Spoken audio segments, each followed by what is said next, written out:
Hello everyone, and welcome to my channel. This is the Living Life Between Two Worlds channel, and this channel is a godly ministry channel about transgenderism, and I'm your host, Mike Joels. And on this channel, I'll be presenting videos about different aspects of transgenderism. Well, in this video, I'll be discussing the truth about transgenderism that you should know. And if you've watched my personal testimony video, you'll remember that I told you about my struggle with transgenderism for almost 35 years. And during those years, I reached a point where I hated my life and I was ready to change my sex. That is until God came to me in a divine experience in the year 2000, showed me his truth about transgenderism, and set me free from the problem that I was powerless against. And in that experience, he revealed that he is against transgenderism and the other alternate sexualities that go against what he created, and that he will judge these lifestyles in the end. This was an amazing divine deliverance experience that brought me from bondage and death to freedom and peace. Well, because of my experience with God, he set me on a mission to tell my story and make these videos that discuss different aspects of transgenderism. And you may have already seen my personal testimony video. But in this video, I'm going to tell you the truth that you should know about transgenderism so that you can know the difference between truth and what is myth or simply theory. I also want to help inform the people of God about a topic that I believe is not discussed or understood in the Christian community. But before I begin my presentation, I want to tell you that God told me to write a book that tells my story and more about transgenderism. So if after watching this video you have questions and would like to read my book for more information, or perhaps you'd like to contact me and have me come speak, I'm putting my book and contact information at the end of this video. So with my introduction finished, let's begin discussing the truth about transgenderism. So the first thing that you should be aware of is that people are not born transgender. You may have heard this idea stated in the media, on TV programs produced by the major networks, or perhaps on public TV such as PBS. This idea has been voiced many times, and because of its wide exposure, it wouldn't be surprising if you've accepted this idea as fact. And connected with this born this way philosophy is an idea that transgenderism is a genetic, biological, or clinical problem that is immutable and unchangeable, and which is only treatable with hormones and surgery. You may have heard doctors in interviews say that a person who is transgender needs this treatment because the condition will never go away. Well, I'm here to tell you that neither of these ideas are valid. In this video, I'm going to give you evidence that shows you why these ideas should not be trusted. One simple reason is that if these ideas were true, there would be no escape for a person who thought they were transgendered. And if the born this way and unchangeable philosophies were true, you should consider that God could have never changed my mind and set me free, and I couldn't be speaking to you about this today. Okay, well, going on, it shouldn't be surprising that medical science has studied the problem. They've considered that the problem is caused by biological or genetic malfunction. They've also considered that the problem is caused by hormone imbalance. However, as you will see, those are unproven theories. What God revealed through my deliverance experience is that the issue of transgenderism, and I believe other alternate sexual lifestyles, is a complex emotional and psychological problem. God also revealed that spiritual warfare is involved in the problem. And I'll talk about the topic of spiritual warfare later on in this video. So let's begin our investigation by looking at some facts about sex and transgenderism. And I want to start by dusting the cobwebs off of information each of us should have learned about reproduction and sex back in junior high school or high school many years ago. So we should recall that human cells contain 23 chromosome pairs, and these chromosome pairs come from the mother and the father during reproduction. And each parent provides 1/2 of the 23 chromosome pairs. And during reproduction, these halves combine to produce the complete set of 23 chromosome pairs that are present in human cells. And these chromosome pairs are the mechanism which allows genetic information to be passed from parent to child. So as we should have learned in biology, it's the 23rd chromosome pair that determines the sex of a human child. There is an X component which is always provided by the mother in her eggs. And there is an X or Y component which can be provided in one of the father's sperm. So during reproduction, the mother's X cell combines with what is provided in the father's sperm that fertilizes the egg. And if the sperm that fertilizes the egg contains an X component, then the 23rd chromosome pair will be XX. And this combination produces a female child. If, however, the sperm that fertilizes the egg contains a Y component, then the 23rd chromosome pair will contain XY. And this combination produces a male child. And this is a fact of biology that cannot be disputed.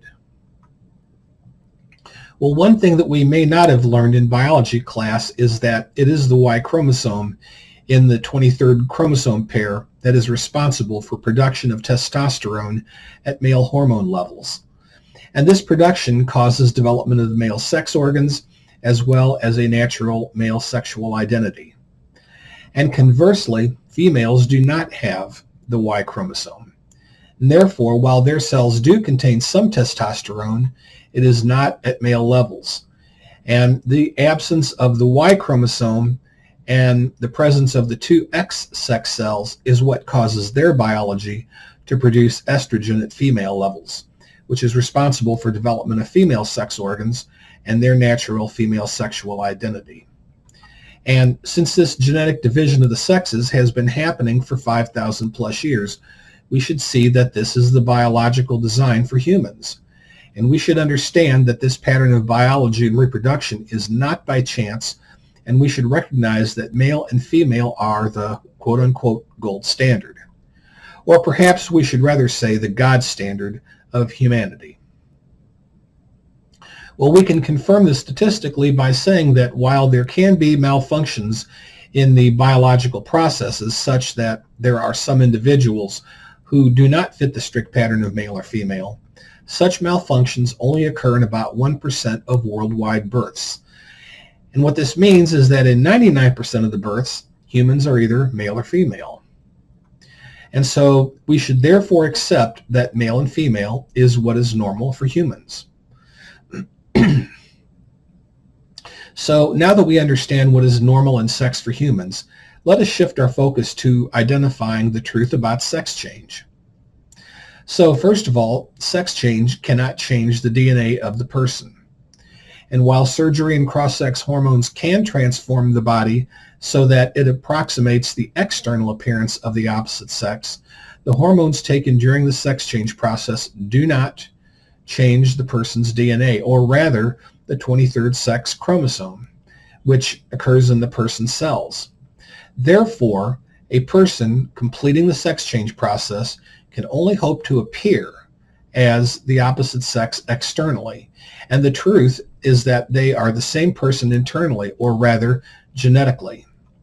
This means that their sex chromosomes in all cells are unchanged, and the person, genetically speaking, remains the same as they were at birth. Second of all, the current sex change process removes the person's natural sex organs during surgery. And also, medical science cannot, at least at this time, transplant the sex organs of the opposite sex into the person. And so I should tell you that science is working on this problem, but they can't do that at this point.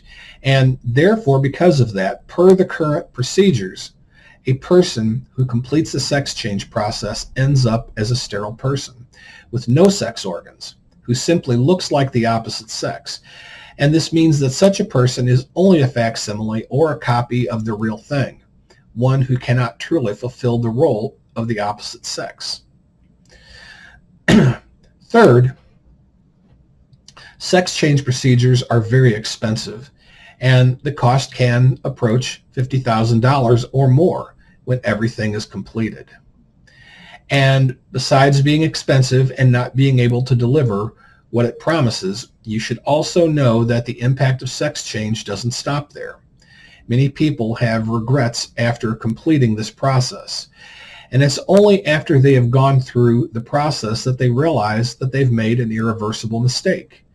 And despair and suicide can result, although this is not commonly revealed to the public. And if all of this isn't enough, we should realize that sex change can destroy personal relationships. Family relationships, as well as marriages, just to name two, are often impacted. But the impact is not limited to these. So despite what we hear in society that these procedures are necessary and acceptable, we should be able to see that there are pitfalls associated with sex change. A wise person, I believe, therefore, should avoid this if possible.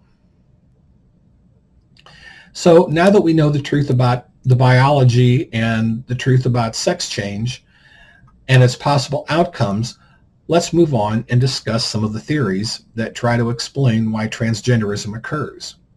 And as you will see, some of these theories have been presented as fact, while the truth is that they have been unproven and abandoned. So, as I stated, science has, over the decades, developed theories which try to explain the occurrence of transgenderism. And these theories have attempted to prove that transgenderism is caused by nature, or rather biological malfunction, or nurture, or rather misplaced over-sexualized parenting cues. And both categories of these theories try to predict the occurrence of transgenderism if the proper conditions are present. So the first theory in this group that I will discuss is the parental nurture theory. And it assumes that sexual identity can be changed if enough social and/or parental influences are present. And this theory suggests that sexual identity can be imposed upon a child if the opposite-sex parent smothers the child and gives them enough opposite-sex parenting cues.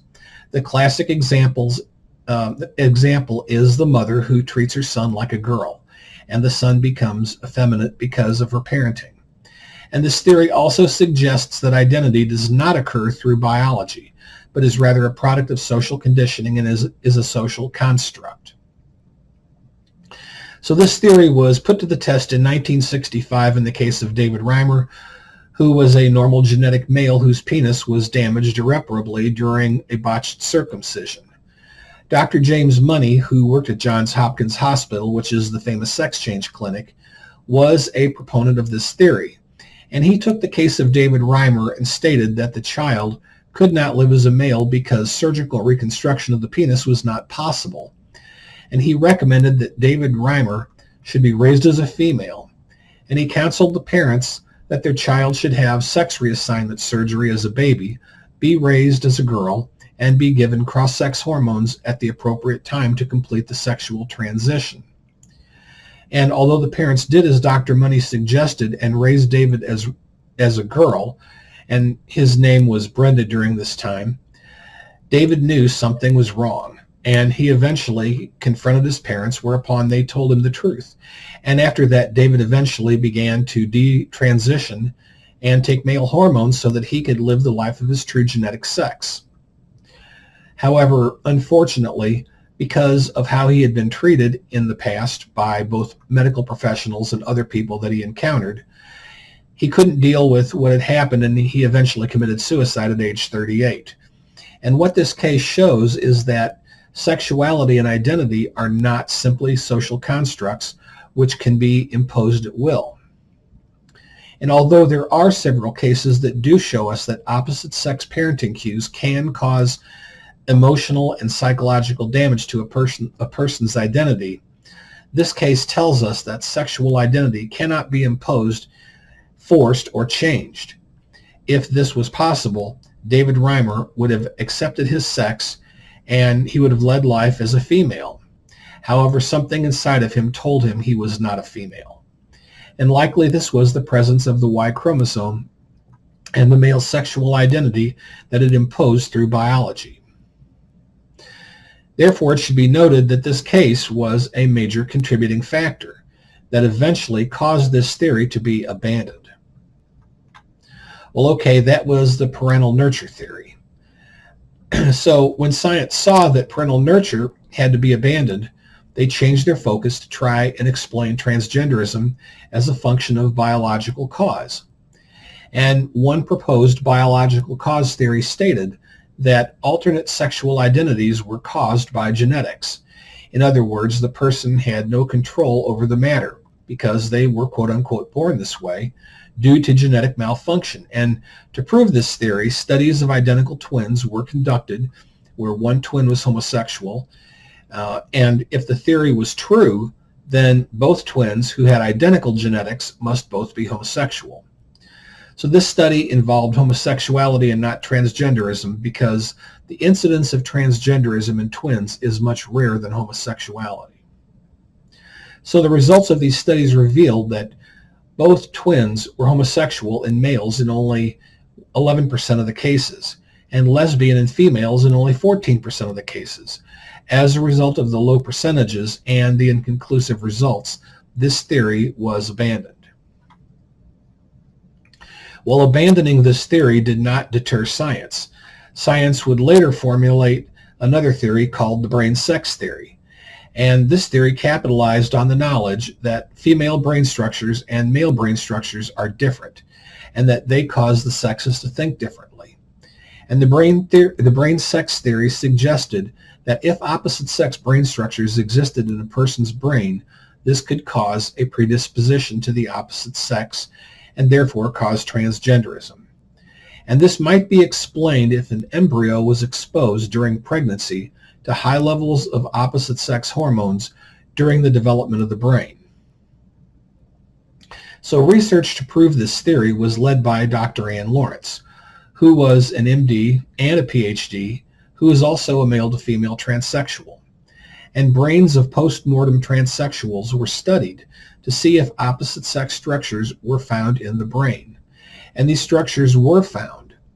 However, it was impossible to determine if these structures were present before the sex change process and the administration of cross-sex hormones, or if the cross-sex hormones had caused the structures to appear. And since it couldn't be proven that these structures appeared in the brain before administration of the hormones, it was impossible to prove that they caused transgenderism, and therefore this theory was also abandoned. So what we see from these theories is that science has tried to find a medical and biological cause for transgenderism and proof that people are born this way. However, these theories have yielded inconclusive results and have been abandoned.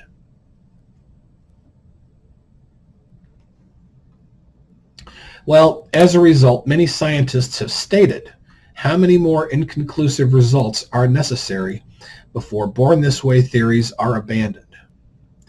And so, given the inconclusive results, it seems reasonable and logical to say that the cause of transgenderism does not lie in biology and that people are not, quote unquote, born this way.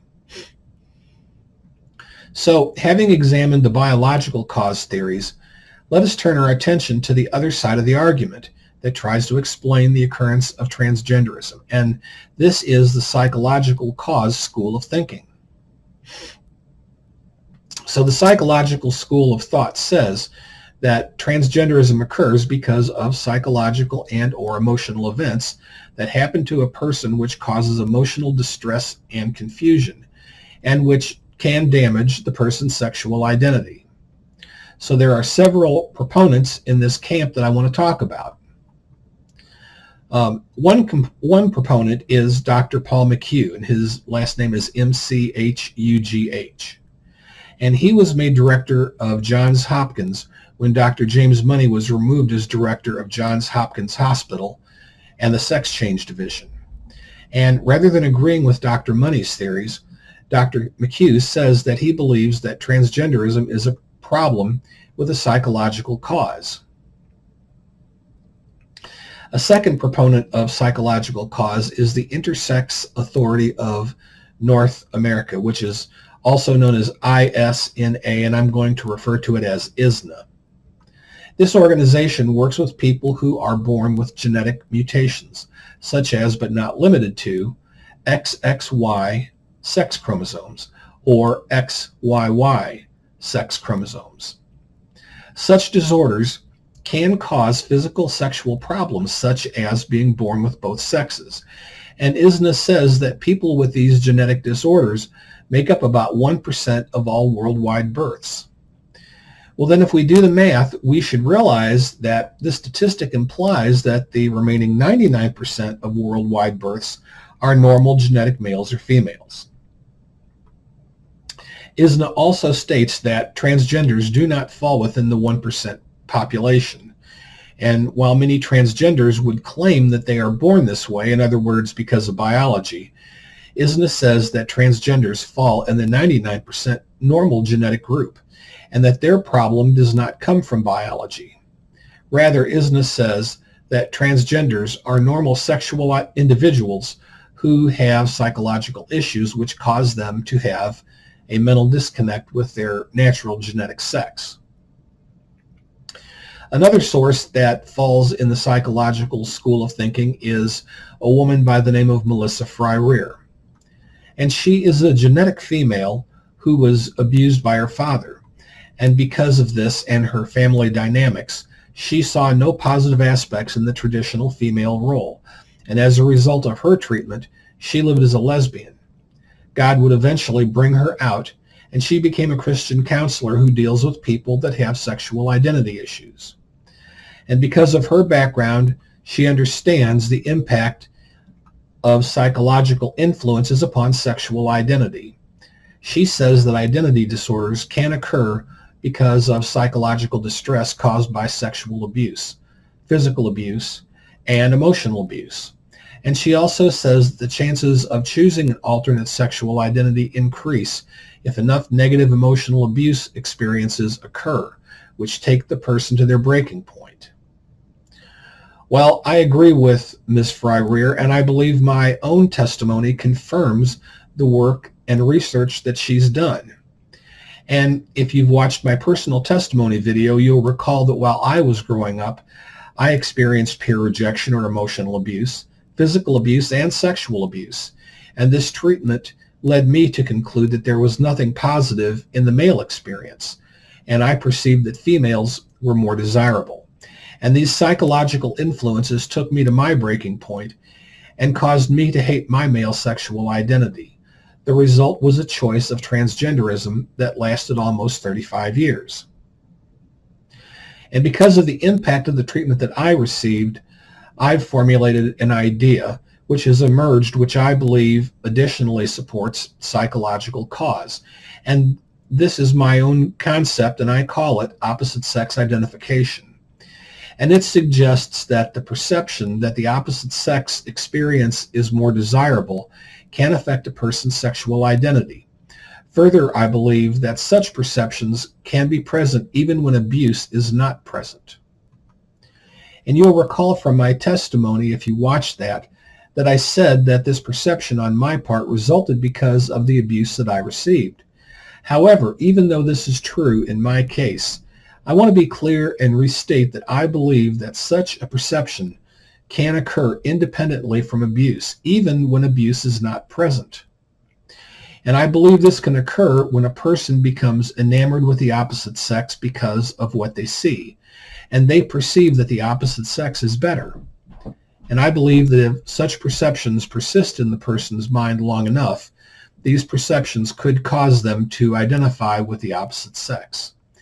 In other words, I believe that perception alone could cause a shift in sexual identity if it's left unchecked.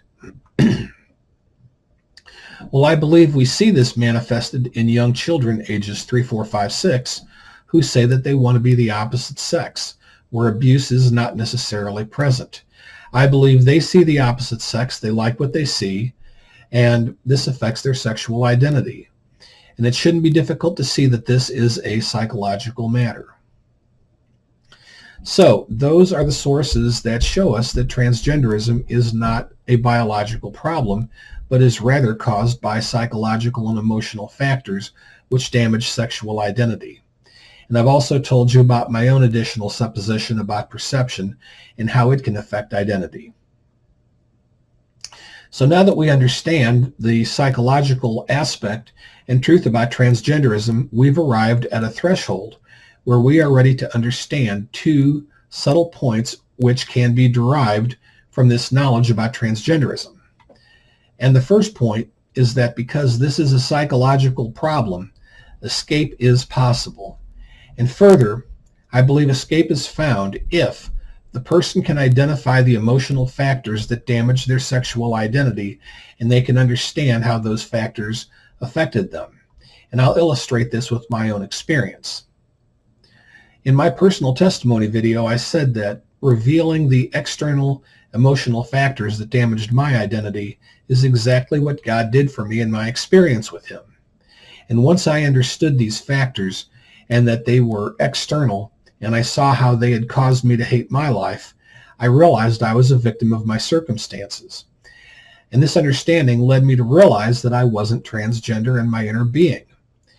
It was at that point that I knew that I didn't have to be controlled by the problem any longer. And as a result, God brought me out of the problem.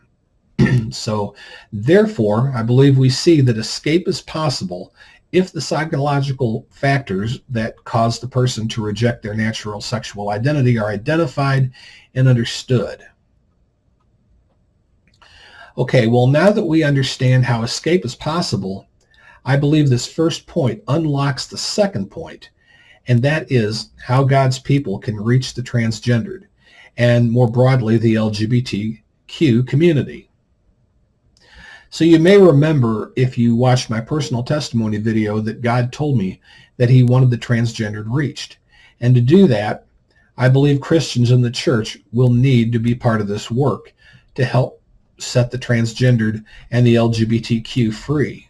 But in response to that mandate, Christians might ask, well, how can we do that? I believe the second point gives that action plan. So, to help the transgendered find escape, Christians in the church should build relationships with the transgendered. And these relationships can be used to help them to identify the root emotional issues. And by identifying their root issues, the transgendered person should be able to see how their experiences, and not their biology, caused them to hate their natural identity. And as in my case, this can lead them to see that they are not transgender.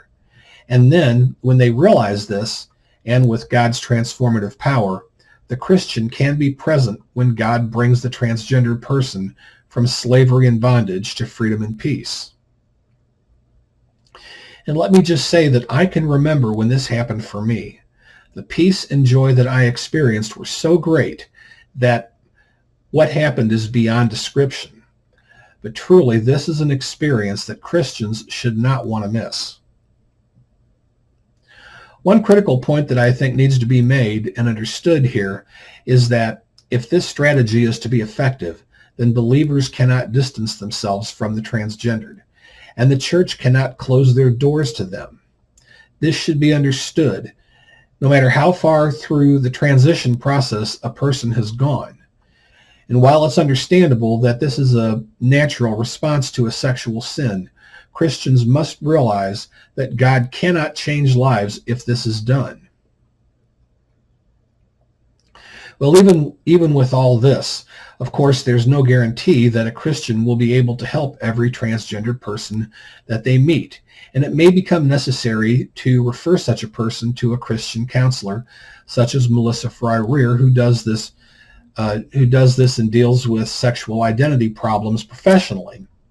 So if this becomes necessary, I should warn that care should be exercised when finding a counselor, because counselors do exist which are pro-transgender who will try to fast-track such a person so that they embrace their alternate sexuality. So this completes my information about psychological influences.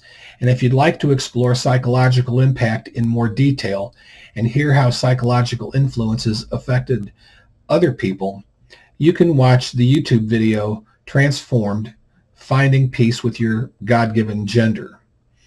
Notice the spelling of transformed, which I'm showing here in the video.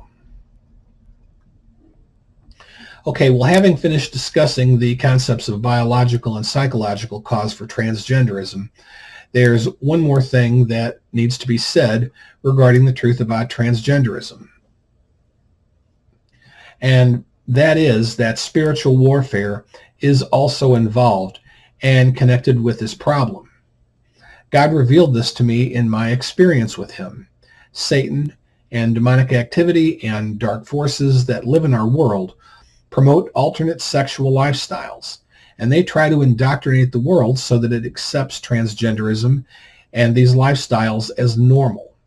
And you should know that when you see these lifestyles being promoted, you are seeing spiritual warfare in action. Well, that's all I'm going to say about spiritual warfare because there's simply too much to tell. But if you'd like to find out more about this, there's another video on my Living Life Between Two Worlds channel entitled Transgenderism and Spiritual Warfare. There I discuss spiritual warfare in greater detail.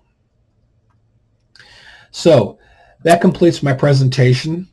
I just want to say this video was created to help you learn the truth about transgenderism. And I hope you've learned some things that you didn't know before you watched the video. And since you have reached the end, I hope that you will consider what I've tried to show you about transgenderism. It's not a biological problem, nor is sex change a panacea as we're told.